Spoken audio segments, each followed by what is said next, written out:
Hello and welcome to Optimal Game State. So I think I've probably titled this video Stay on Target.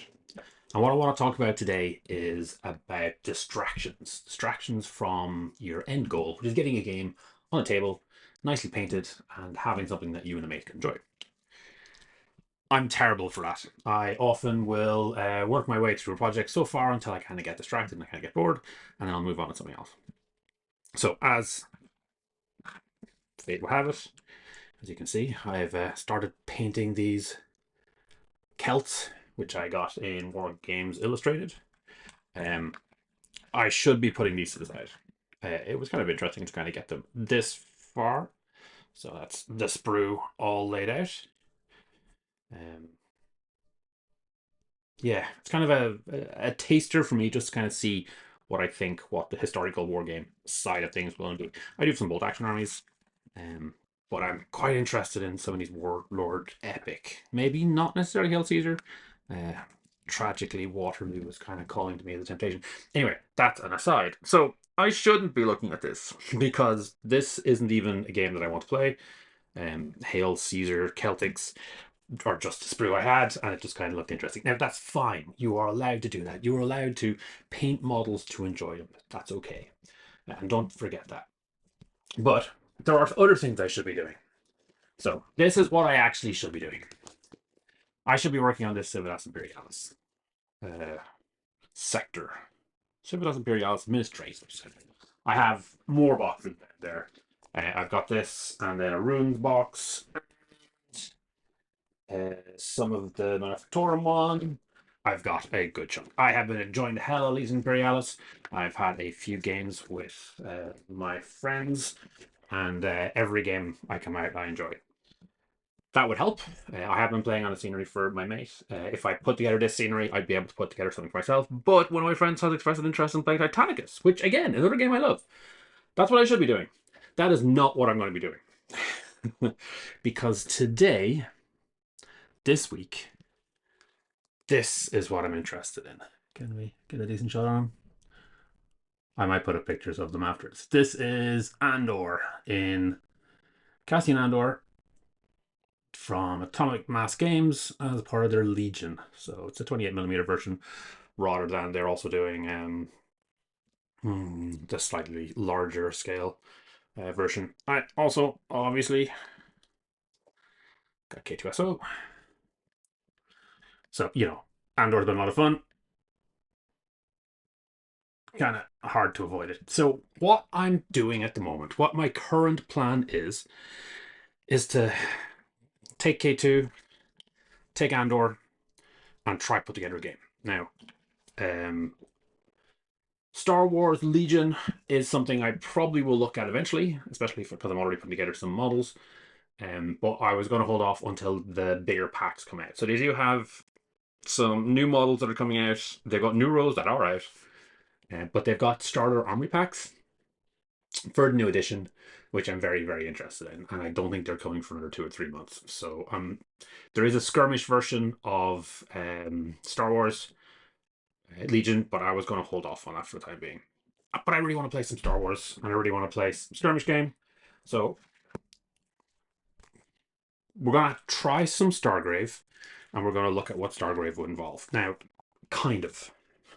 And specifically, what we're going to do is we're going to look at this expansion book, which is Hope Eternal. Hope Eternal is one of the solo play versions. I don't think you necessarily have to solo play it, but it's got a really cool cooperative play.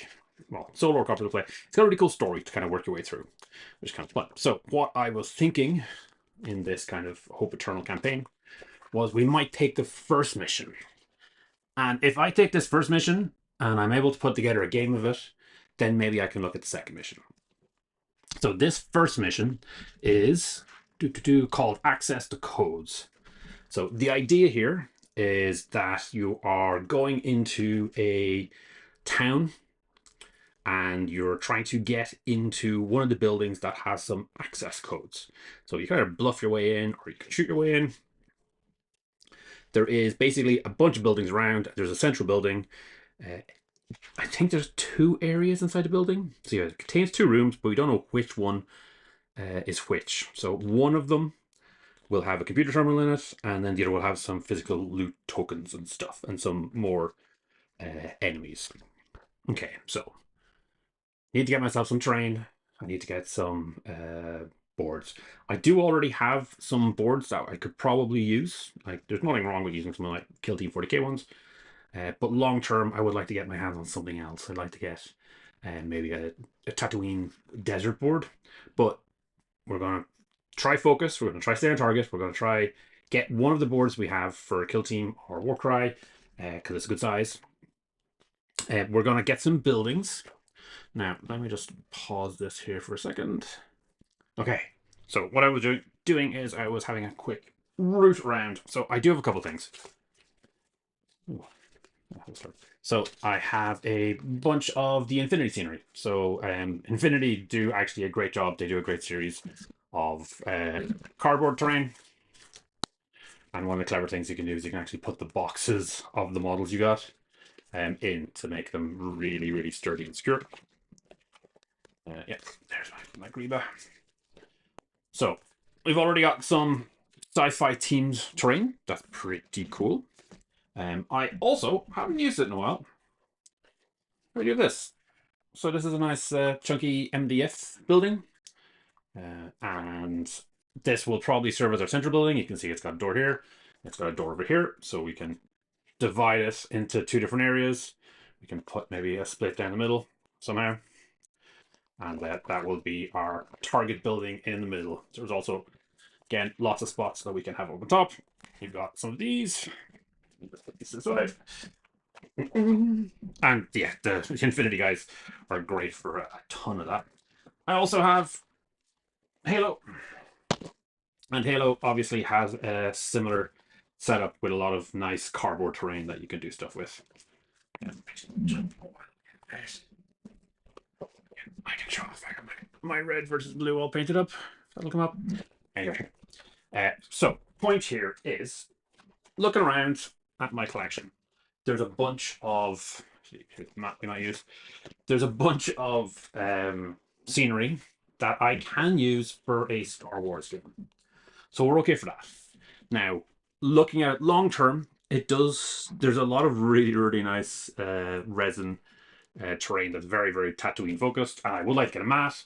And those are all kind of projects further down the line I could do. No, so maybe if I can get this first game down and we can kind of play it out. So it'll be get in, get out, and then we can look at making it a little bit more fancy and spending more money on terrain. But we don't need to. My point is we don't need to. We've got stuff. We've apparently got park benches and planters and stuff. Okay. Back to this. So we're looking at the first mission. We're trying to work out how many we're going to need. Now, with Stargrave, the default is you're going to need 2 for your captain and your second. And then I think it's 8. Maybe even 10. So you do need a chunky amount for your crew. Now, you don't necessarily have to, but because a lot of the soldiers are actually free, there's zero reason not to just get a bunch of scrubs. I should remember this. Okay, first officers, soldiers, temporary crew members. Yeah, it's 8. So we're going to need 10 models. So I need to get 8 more models to go along with my Cassian and my K2. So I have a look through the options.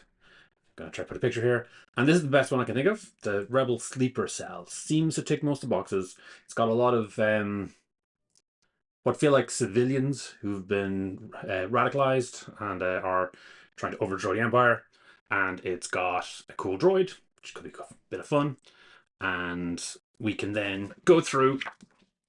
So actually, one of the I haven't got earbuds. For those guys, a lot of them might be just kind of the cheapo guys, but I think there's gunslingers, isn't there? one of the books has a 2-pistol fighter that kind of neatly matches up for a few of those. And then what we can do is we can make maybe the droid will be some sort of engineer or something, and we can play it. Anyway, we will also need to get a bunch of enemies. Now, the great thing for this is we can just go for stormtroopers. Stormtroopers are the perfect enemy. Now, they are kind of chunky insofar as they're armored and they've got blasters, which should be like rifle carbines or something along those lines. So I'm not sure they're necessarily going to count as tugs or like exactly easy, but you know, depending on where you're looking at, I mean, stormtroopers are supposed to be kind of just random goons, random guys wearing the armor, relatively poorly trained, obviously depending where they are, but we're hoping we're going to be on the outskirts. Okay, so how many do we need? So the setup, bunch of guys. So 2 ruffians on top of 2 different small buildings. So that's 4. Additional 4 ruffians about 6 inches away from the central building. That's 8. And then then in the central building, there's like another 3, I think it is. Yeah, 3 more ruffians in that room. Now, ruffians, right, go back. Ruffians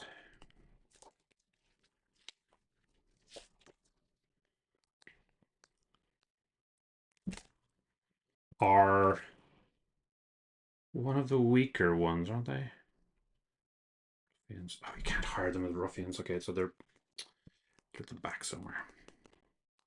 Ruffians, here we go. Okay, so they are move 6, fight 2, shoot 1, armor 9, will 0, 10 health, and a pistol. So they're really not that good.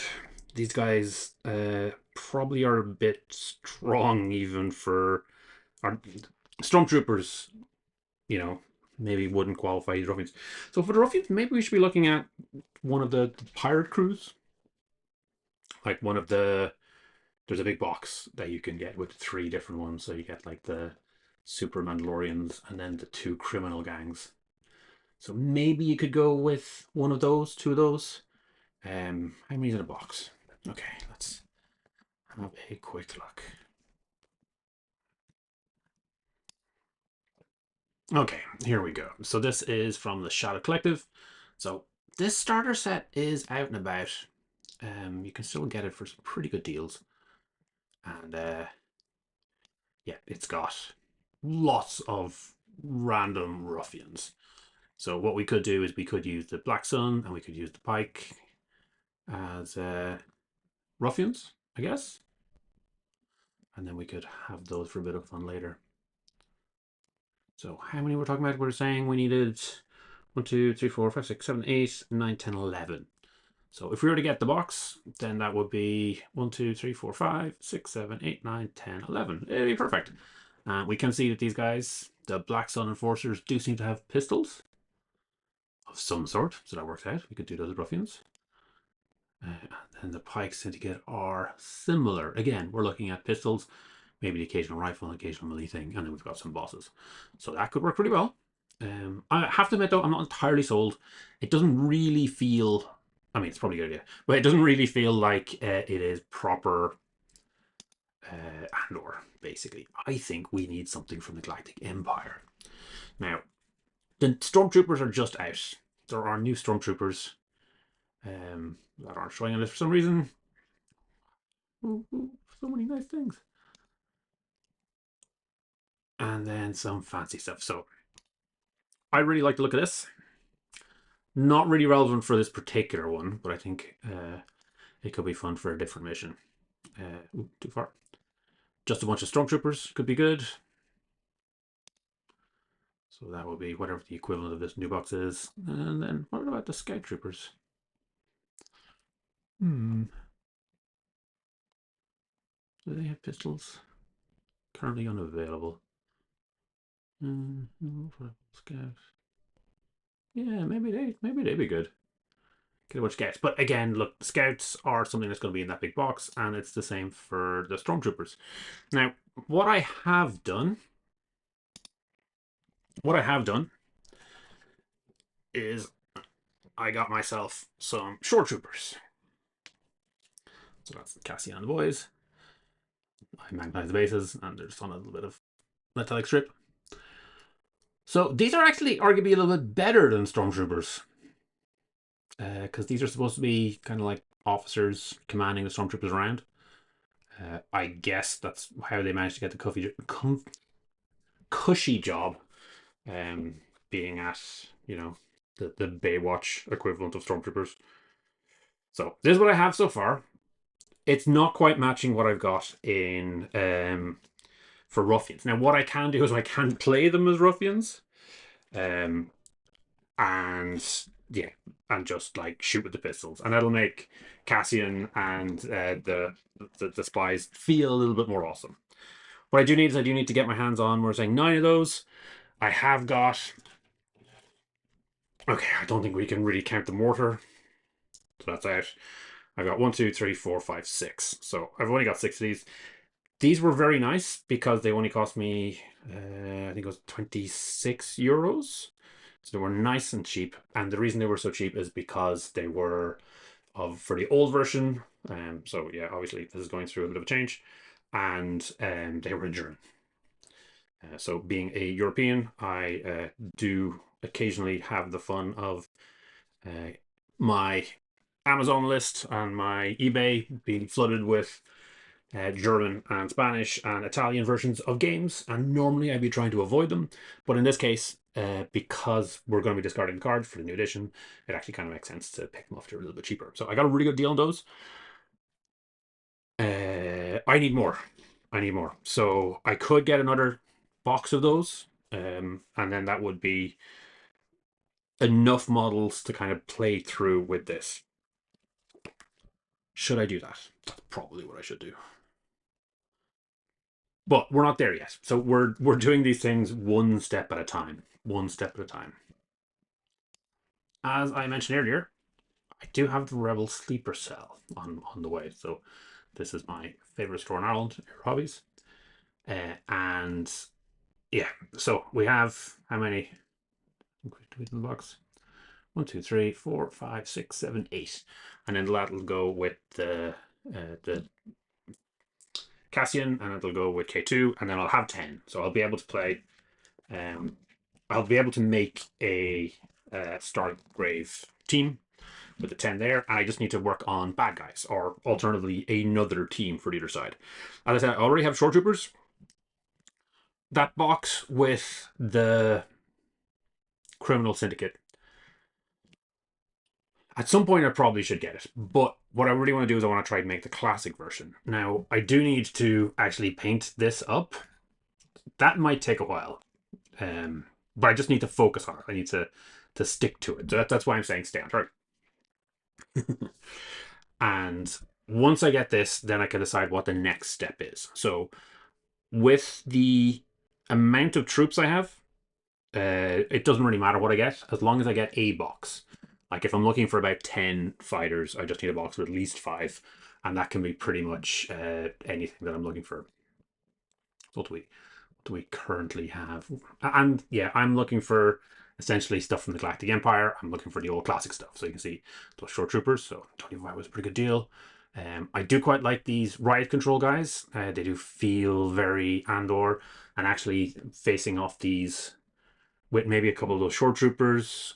Yeah, this might be where I go next.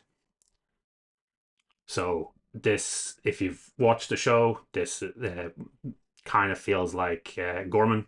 So I might be able to kind of replay that particular part, and then have the missions then that I go through, playing through Hope Eternal. It will be kind of feel like that particular story. So yeah, the first one is basically just trying to get some computer data. Then the second one is a maglev robbery. So that one will be a little tricky to do. One of the suggestions near the end is actually just mark out the train cars rather than being super fancy about it. But yeah, it is. The players use a grav skip to board a train and then have to try find someone. So what do we have? Who are the bad guys in it? Again, we're looking at more ruffians. And There are some pirate troopers this time.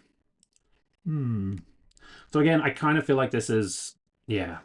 What I'd like to do is I'd like to have proper Imperial troops because I just feel for the team for doing Cassian it kind of makes sense.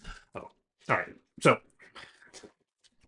this will be if I get a little bit further in. So I was talking about staying on target, and yeah, as I said, there's obviously a few different things I've been looking at. Look what I got. It's ID10 and Iden Versio. So yeah, this is. Do I have a bit of chocolate on me? This is a little off target because I don't necessarily need to have her. Um, but she could be a commander. She can just be kind of a recurring character. She doesn't have to be Iden herself. Um, and I like the model, and I'm going to paint it. So again, we're getting a little bit off target, but we're going to finish her off tomorrow. That delivery with those Rebel Sleeper agents will turn up, and we'll get those out of the way. We'll focus on painting those, and then we'll just have one box of something, probably that riot control team. And then once we've got that, we already have the scenery. We'll upgrade it later, and we can play a mission. We can play out a mission. Yeah, I've already got distracted again. So I am going to be taking the mission from Stargrave.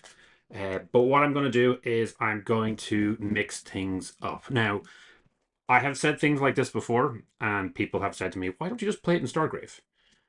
I like Stargrave. Stargrave is cool. But I really like Warcry.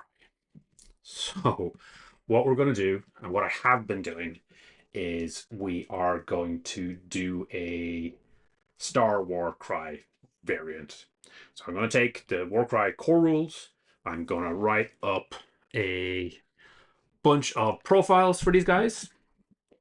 I am going to write up some profiles for a sleeper cell, and then whatever else we end up getting for the Imperials, we're going to write up Warcry profiles for all of those. We are still going to play the Hope Eternal mission, which essentially is just here's a box, or here's some data, here's a terminal to access from. Oh, I did play a good chunk of Infinity back in the day. I do still have some computer terminals. So I'll add that to the list. So there'll be some nice access points for people to interact with. They're quite large. But yeah, I'd like to show them. Forgot about that. Yeah, but we'll play with Warcry rules. Now, Warcry isn't a big deal for actually putting together things. So we know that Iden is move 4. We know her armor or her toughness in Warcry rules would normally be 3 for a human, and then she's wearing armor, so it's going to be 4. We know she's got a blaster, which is going to be minimum range 3, say maximum range 15. She's probably going to roll 3 dice. She's probably going to have a strength on the gun of 4, and then do 2 4 that, something like that. And then we just need to get a bunch of abilities. Maybe I've been looking at all this, but like I'll probably give the gun a rapid fire ability that lets you use a double to get an extra dice out of it, so it'll be 4 dice rather than 3. And we can give her like a rapid redeploy to let her move around, and something to let her command her troops. We can come up with ideas, and because we're powering out of that dice pool, then we can have to forward. I'm going to talk about that in the next video. This is about staying on target. So, to recap, I have an idea. I have a game that I want to play. What often happens with me is I will get 90%. Sometimes I get 100%, and I just put the game away. That's not what we want to do. We want to work out exactly what we need to do to get this game going. And for that, it is paint up the sleeper cell, and then buy a box of something. And yeah, it'll probably be that riot control squad, I'd say, on the assumption that it'll be a few more months before we can properly get the Stormtrooper box. Now, maybe I shouldn't worry about looking at Legion down the line. I could always get more Stormtroopers. Maybe what I should be looking at is getting a box of Stormtroopers and just painting them up. They'll always be useful. And then if I start playing Legion, then I'll have more Stormtroopers. Maybe. I'll work it out once I finish Sleep Cell. That's another 8 miniatures to get through, so I got a little bit of time ahead of me. But yeah, it's to plan it out. and then just go with it and try not to get distracted by the Sunday preview. Try not to get distracted by all the new releases coming out and all of the exciting new stories about what you could or could not be doing. Pick what you'd like to play, pick your nice team, sit down, paint up your models nice and pretty so you're happy with it. Do your scenery, even if it's just, cardboard boxes. Get the job done. And then, yeah, bring a friend around and have a good time. All right, thank you for listening to me. This has been a bit of a ramble. Check in with me next time I put up a video, so probably within a week. And in that video, I'll talk about what a Star Wars version of Warcry would look like. All right, have a lovely week, and I'll talk to you soon. Thanks for making it all the way to the end. Hopefully you enjoyed this video. Each week, I put up a new video talking about one of Games Workshop's specialist games. The goal is always to try and make the best possible two-player experience. If this is something you'd find interesting, please subscribe to the channel and comment to let me know what you'd like to see in future.